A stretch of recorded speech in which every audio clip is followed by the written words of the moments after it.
All right, it's me, Rashad, of course, with MC Collective here talking about episodes 6, 7, and 8 of your friendly neighborhood Spider-Man.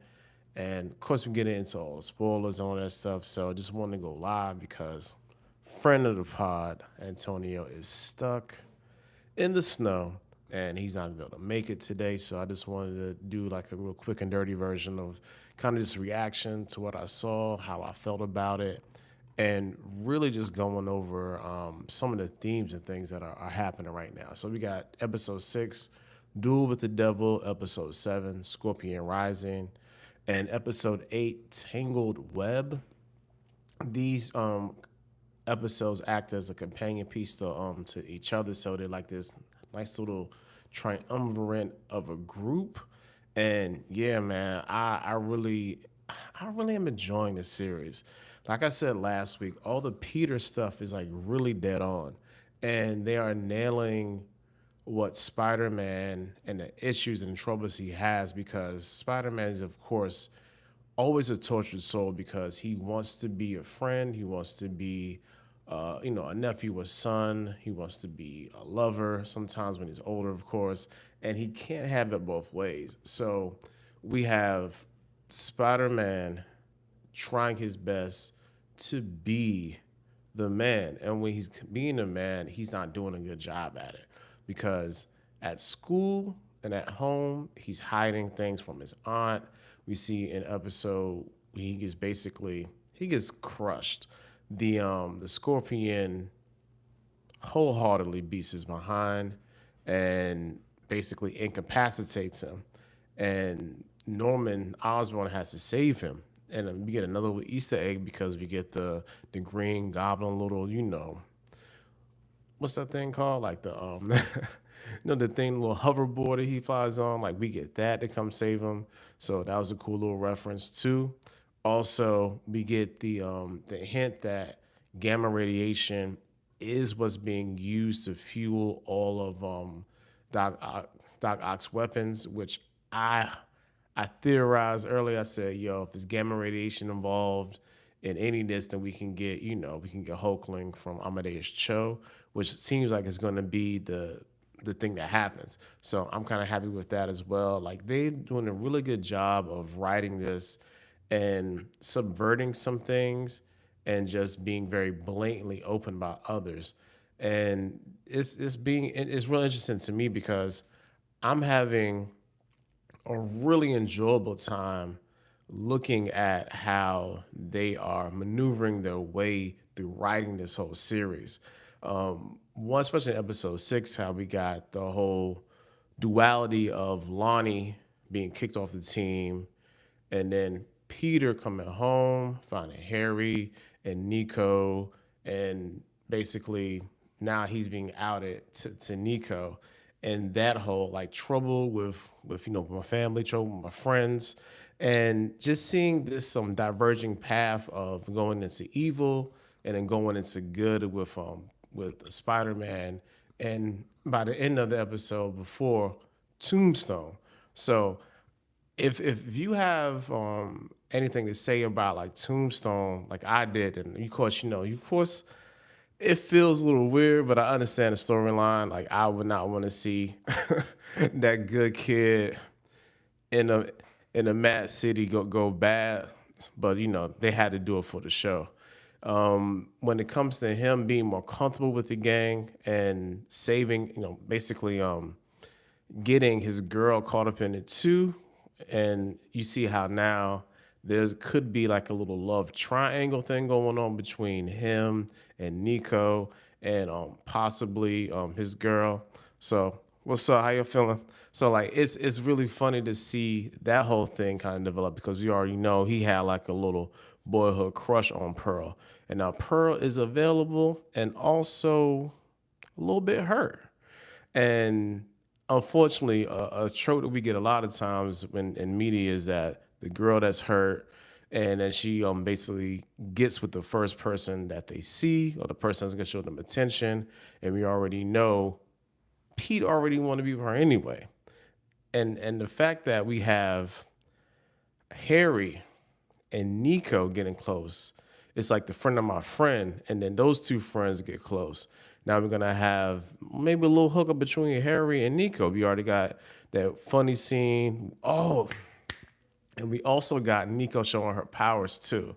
That was really cool because she was holding her chain and then she was driving the car, which is a clear Audi R8 for my car fans out there. And we see that she was able to whip the car, clearly about to crash, spins around using the I guess her powers of I don't know, divinity, I guess, and was able to dodge the car.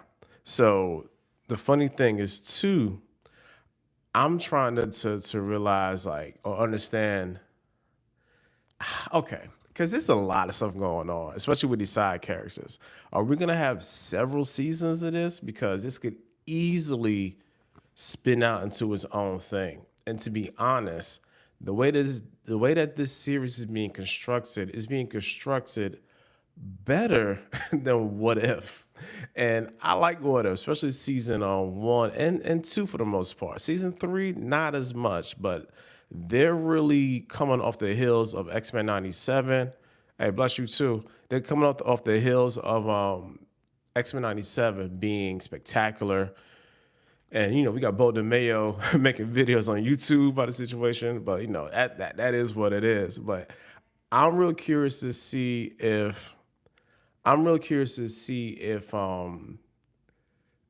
we're gonna have several seasons of this. Now, the funny thing to me is I really wonder if Oscorp and Octavius or Norman and Otto, like what their relationship really was, because we see at the end of the episode we have Octavius being oh yeah, the fact that Osborn almost got Spider-Man killed because hey, I appreciate you. Almost got killed because he was so dead set on finding Octavius. Because of course, his version of the story is Octavius got way too comfortable and wanted to get all the credit when they was doing their thing, and also told them that there was some sort of issues with working with Gamma and how explosive it is and all that good stuff. You already know the whole situation with that, with the Hulk and the super soldier serum, the whole nine. So I'm really curious as to how much of that story is true, because seeing how by the end of episode 8, Pete goes there because he's down and he's trying to get some fatherly advice because they had a flashback and say, hey, you need to talk to somebody. Who Aunt May tells me you need to talk to somebody, and who you can trust besides me. So he feels like, hey, my only caretaker figure that I have right now is Mr. Osborn. So he goes and talks to him, and you think they're gonna get like the great power comes great responsibility line, but he doesn't get that. He said, well, great power becomes respects. He said, if you got respect, then they're gonna have to take you seriously. So that kind of that those small subversions of what the normal Spider-Man mythos is has been really fun to watch. Like I really appreciate that. Also, with that being said, I really wonder, like I'm really curious as to Otto's and Norman's relationship, because those two people are kind of the crux of this like whole underbelly when it comes to weapons manufacturing. Because even Norman himself, he's just trying to come up even more in the world. Because they had a conversation with him and General, of course, Thunderbolt Ross, and he's like, "Look, man, not only am I down with the government, we can easily get some contracts going on here, and I will help you guys round up superheroes with for the Sokovia Accords. And I also have my own superhero that I've unleashed on the city." So there's some real like just funny goings ons with Mr. Osborn over there at Oscorp. And my thing too, like I said last time, I am just waiting for him to turn. Because I like again, I have this cognitive dissonance where he's trying to be all encouraging and being like this mentor to Pete, but like we see the underlying message for him was, I'm just using you. He's being very usury because by the end of episode 7, like I said before, he was so dead set on finding Octavius that he could have got Peter killed. Suit destroyed. He was like, "Hey, your suit shouldn't be able to pierce like any sort of thing," but it was. And if you go back to the other episode when Scorpion and Otto were talking, he said, "Yeah, I got some new materials, some new metals." So I'm wondering, did he get a hold of some vibranium? Because that would be in universe at this time, because it's right around Civil War time. So I'm really wondering like what that metal was, or if I mean, shoot, is it adamantium? Like something's gonna pierce that suit that Spider Man was that Norman made for Spider Man. Like there's just a lot of good things going on in this series. So again, friendships at home, parallel relationships or parallel paths going with Lonnie and with Peter, as well as a lot of our side characters. Also get Daredevil. Daredevil shows up. He's like, "Hey, this ain't really what it is," and Daredevil whoops Spider-Man's behind too, and that was the impetus for Norman to be like, "Okay, I know what's going on." He hired somebody else to come in here and steal some stuff from me. So now I'm really gonna go after him. And he was like, it just didn't really feel like the rest of the people who I was fighting. Like this person was actually really good and was really skilled. So there's that whole tug and pull when it comes to Spider-Man and Norman's relationship. Like I told you guys earlier that he's just using Pete for his power. Even the way that he found out, it was like, oh snap! Like now I can get somebody to do my bidding for me, and that's the kind of the sad part of this whole thing is that there is a time and place for this, but this is going to be at somebody else's risk, and it's going to be at Pete's risk because Pete is not going to. He's not really. He's still a kid, so he's not thinking as an adult. He's thinking like a ninth grader. And I would not trust a ninth grader with any sort of responsibility that he has.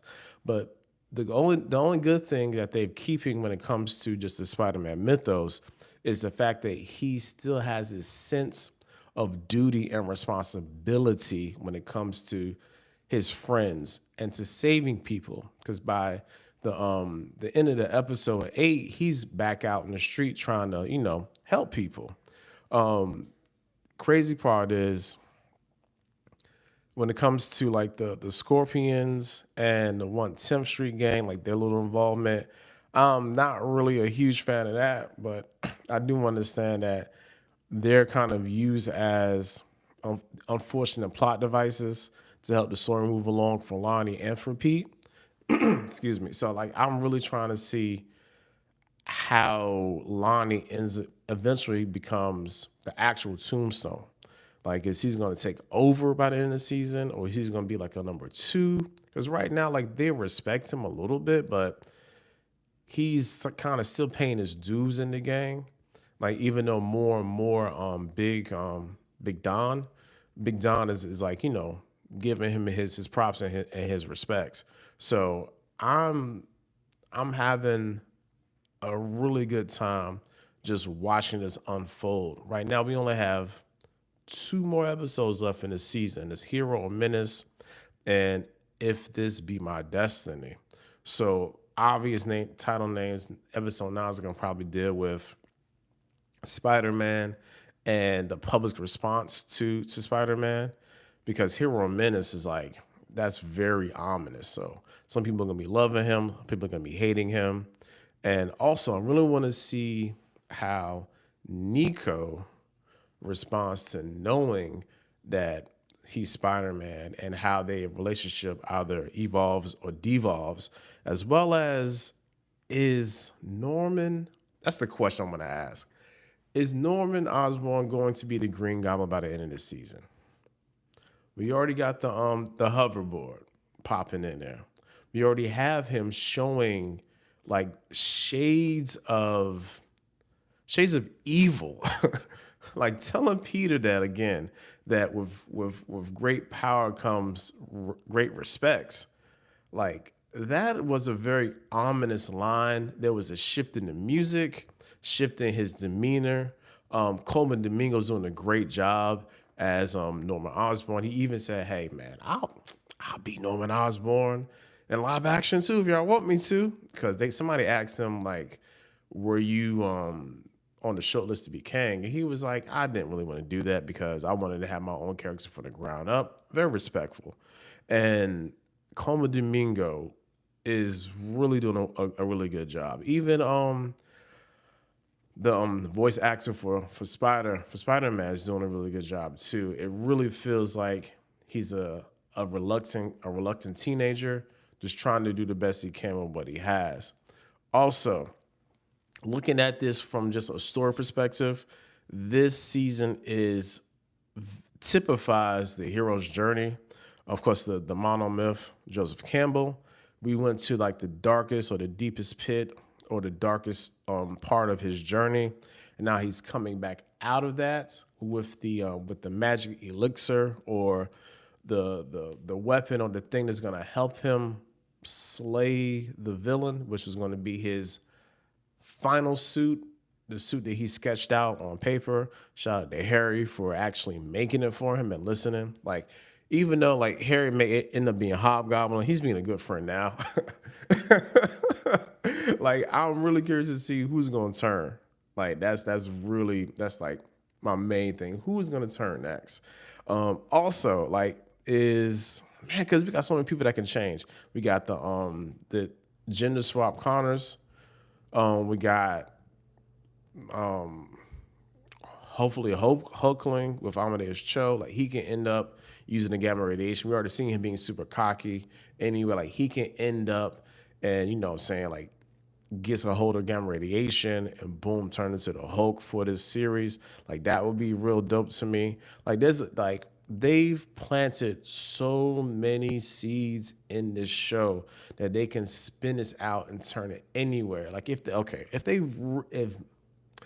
Marvel really wanted to, Marvel could actually take this and make their own little cinematic like animation universe out of this. Because I just want to shout out to the people who thought about having 3D cell shaded. Like, it looks really good. Like, the composition of the art, amazing. How it looks like it's a comic book panels the whole time, and it's moving. It's just they did a really good job with this. Like, that part for me like was the most concerning, just as showing still images back when they were just showing like pictures of all the characters and whatnot. I was like, I don't know about how this looks, but like watching it in real time, it's just I don't even think about the animation. That's just how good it is. It's just there, and I accept it. But yeah, if you are loving this show, definitely let us know. Hopefully Tony will be back with us next week. Oh, don't forget, I'm going to watch Captain Falcon tomorrow, and depending on time I get back, I might just go live again. It's been an actual pretty fun time for me. Decent reception from you all, and I actually will let people know ahead of time. I just really testing this today just to see, and yeah, trying to kill two birds with one stone, because sometimes you gotta call, make the video, sync the audio, do the whole nine. I just let me just pull up and see the people gonna show up, and y'all did, and I appreciate that. Yeah, but that's all I got. To the next time.